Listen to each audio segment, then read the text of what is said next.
The St. Petersburg police spent the past week conducting raids on migrants who had recently received a Russian passport. Those who were citizens of the Russian Federation but did not register for the military were taken to the military registration and enlistment office. There were 100 of them. Where do you live at the place of registration? Come with me. Police officers tell migrants citizenship is not only a right but also a duty. Among them is military service. Now the Kremlin needs new people who can be sent to die in the war. Those who have already made it to the draft board are now forcing people to sign contracts. But now there is no such active phase. Everyone is waiting for it in October.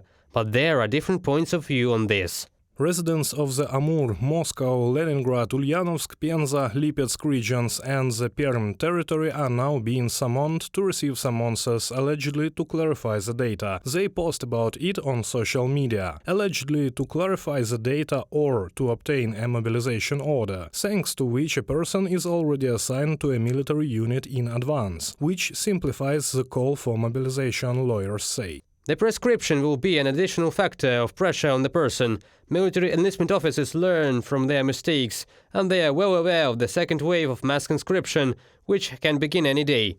It is through this strategy of issuing prescriptions that they want to simplify their work on the next call.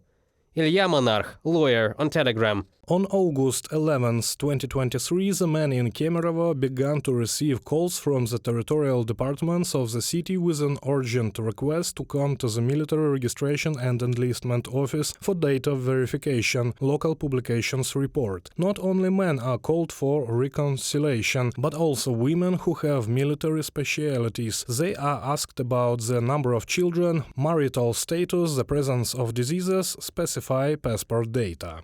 At about 10 o'clock in the morning, our correspondent received a call from the territorial administration of the district and was invited to verify the data at the city military registration and enlistment office. At the same time, they clarified that they were not authorized to send the summons and that all questions should be addressed to the commissariat. From the message of the publication Kuzpress. In Tolyatti, the head of the district administration began to travel to meetings with employees of local enterprises. He asks them to look for relatives who are ready to go to fight in Ukraine. He tells people that in recent months they have got only 10% of the declared plan for the contract, and if people do not go voluntary, then there will be a second wave of mobilization. A plan of 2,000 people has been set for the city of Tolyatti. We scored a little over 250. This is 10 to 15% depending on the region. If we do not level the situation within a month or two, there will be a second wave. They won't ask anyone anymore. Again, the military registration and enlistment offices will carry summons.